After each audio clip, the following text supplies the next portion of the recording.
Ahoana Marina, Aiza Ireo Fampanantenana.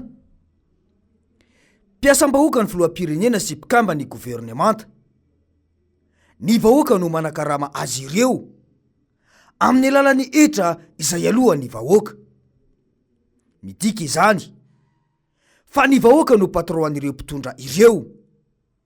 Rehefa te handroaka sy hanala azy amin'ny asany ny patroan'ireo mpitondra ireo, dia azony atao tsara izany satria ny vahoaka no lehibeny. Tsy izany anefa no zava-misy tazana ankehitriny.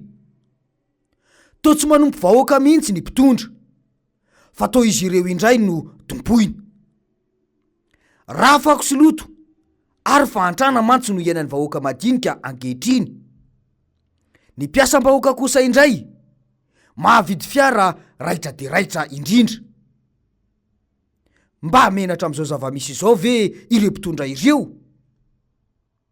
Ny hita dia tsy mijery ireo mpampiasa azy ireo mihitsy ny mpitondra eo amin'ny sehatra rehetra. Porofon'izany ny fahantrana izay mahazo vahana amin'ny vahoaka malagasy ankehitriny io. Ity aloha ny lokaloka tamin'ny vahoaka malagasy izay nataon'ny filoham-pirenena ankehitriny io nandritra ny fampelezan-kevitra. Amin'ny alalan'ny arenantsika ihany tsika no afaka mampandroso an'ny Madagasikara. Tsekena no fandoliana na hoe ho kolonia foana ny firenena avy any ivelany. Izany no teny nataon'ny filoham-pirenena io tamin'izany fotoana izany. Tena voatazona ve io teny io ankehitriny? Tsy mahagaga izany satria ny fahazahoana toerana aloha no mahamaika, fa tsy mihevitra ireo vahoaka na dia kely akory aza amin'ireo fampanantenana izay natao ireo. Dia mipetraka ny fanontaniana hoe izany ve no mahatonga ilay fanondranana antsokosoko volamena eto?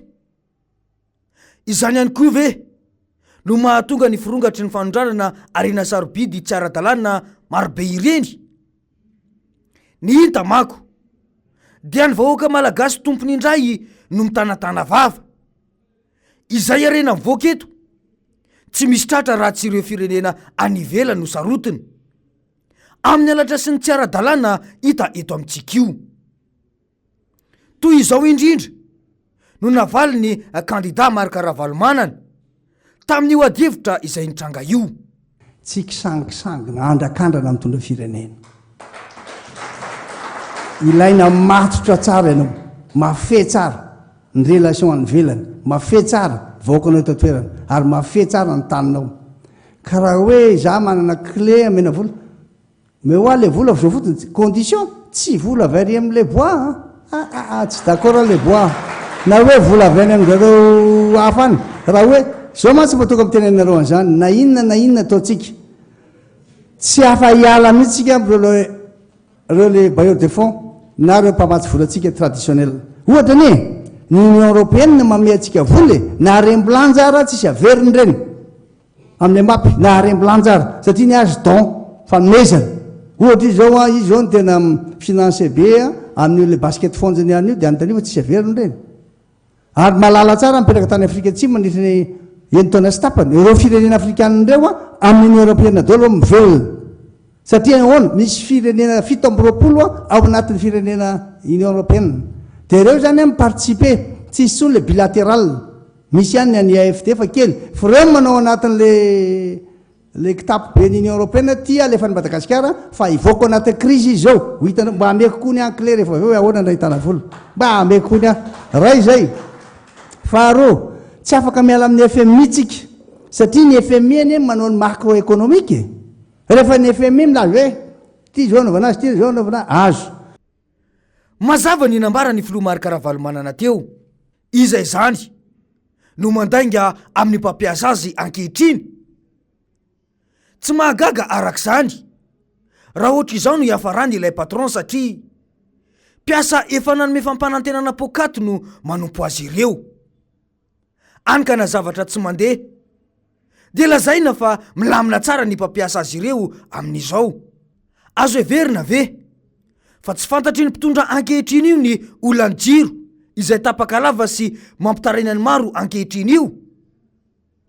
Ity raha tsy ahivina ny teny nataony momba io jirama io. Be dehibe ao toerana mbola tsisy herinaratra, tsy misy jirama.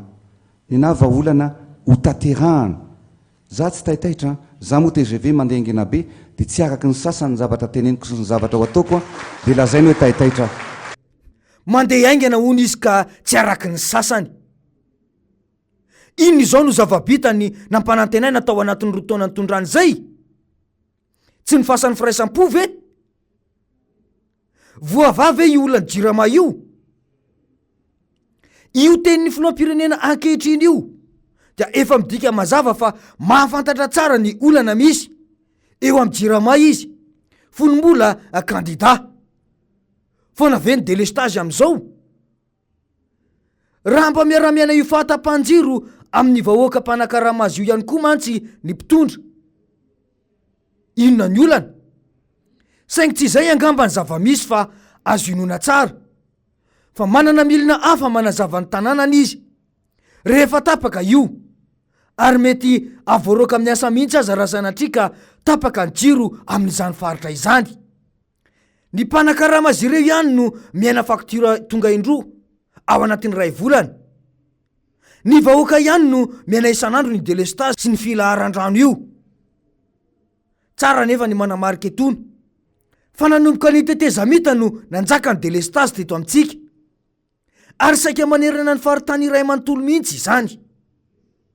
Noho ny lainga izay nafafy ny vahoaka tamin'ny fampelezan-kevitra ireo no mahatonga ny mpitondra ankehitriny sy ny mpomba azy manao izany fomba rehetra mba hanampenam-bava ny mpanohitra, satria tsy mahazaka ny marina izay mivoaka. Lasa ny mpanohitra indray mantsy eto no mitondra firenena, fa ny mpitondra kosa manenjika ny mpanohitra amin'ireo vazatany efatra izay andehanany sy ny marina izay avoaka ny mpanohitra io. Mpitondra manohitra mpanohitra. Isan'ny fampanantenana nataon'ny filoham-pirenena ankehitriny ihany koa manko ny hoe anome building ho an'ny mpampiasa azy, izany hoe ho an'ny vahoaka malagasy. Hoy mantsy izy hoe 50 000 nisan'ny logement na trano fonenana ho atao ao anatin'ny 5 taona. Efa vovolavoly zany, efa fantatra zany. Efa mba firy re izay ny vita e? Eny e, efa nisy kosa aloha ny building vita tamin'ny cantonnaire, lomena ireo mponina Tetsil Réunion kely e. Saingy efa tsy vitany hoe cantonnaire, dia mbola nasiana fanavahana ihany koa ny fizarana izany, satria ireo tsy nahazo izay nampanantenaina fa omena mbola tsy hita popoka hatramin'izao. Nambaran'ny filoham-pirenena io mihitsy aza fa efa iny ambonin'ny sambo ny manaraka. Firy taona ty aoriana mbola tsy tonga ihany ilay entana izay inolazaina fa efa teny ambonin'ny sambo. Manina no fitahana ny vahoaka e? Izao kilangelanga zao ve no ny fanarahanareo tamin'ny vahoaka? Dia hoy ny mpanohitra hoe fa ny zava-dehibe dia ny fanajana ny lalam-panorenana, ny lalàna velona ary ny zon'olombelona izay miaro ny zo fototra. Anisan'izany ny fahafahana maneho hevitra ankalalahana, koa tsy ekena ny fanaovana raha matahoran'ny malagasy izay tsy mitovy hevitra ny mpitondro. Aoka mba tsy atao fitaovana politika hoe aminareo ny mpitondra ny mpitandron'ny filaminana sy ny fitsarana omeo sehatra ihany koa izahay ato amin'ny tokom-panohitra fa zoanay zany, ary samy malala isika re zavatra nitranga tany Algerie reny, fa nanohana sy nanampy ireo mpanohitra izay nanao fihetsiketsehana ampilaminana ny firenena mitiavana. Fantatray reny, hitanay reny, noho izany aloha omenareo anay izay toerana mba hahafahanay mivory, hahafahanay miresaka, hahafahanay mandeha. Fa rehefa tsy amenareo zay dia lasa makangetrena. Rehefa tsy amenareo zay dia makina miarabe. Ary rehefa tsy amenareo zay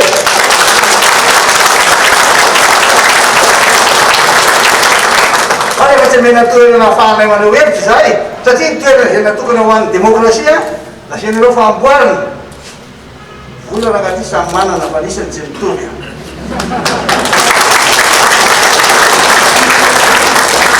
tsisy ilana zany jardin botanike zany am'ireo fotoana zao aloha fa ny mamaiky ny fampahafantarana ny olona hoe inona ny tokony atao ary inona ny tokony ho lazaina ary izy no afaka mamonjy an'izy fa de mbola mamerina sy manao antso avo ihany izahay fa lainareo na nientsika na lalandavy eo na 48 heures na 78 heures na firy de ranareo na firy vonona koa zay fa tongava foana miandreny tokotanina heninareo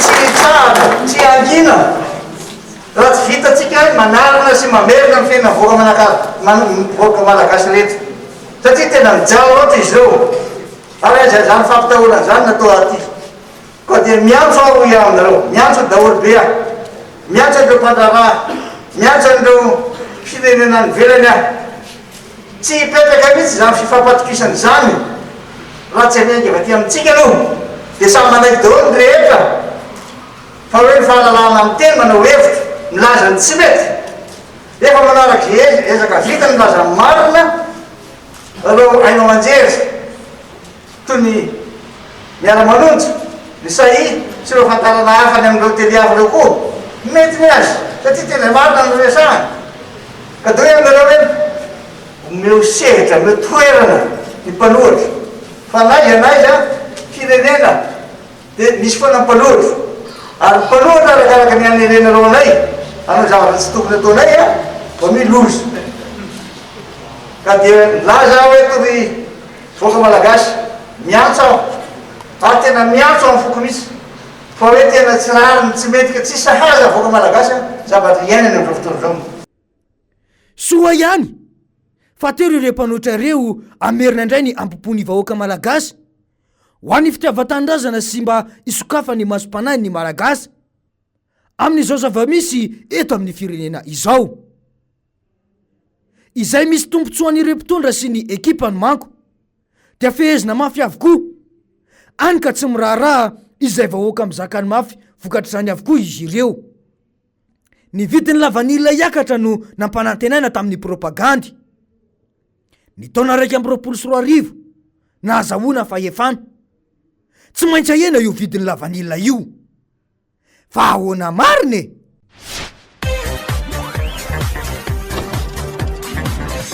ahoana marina e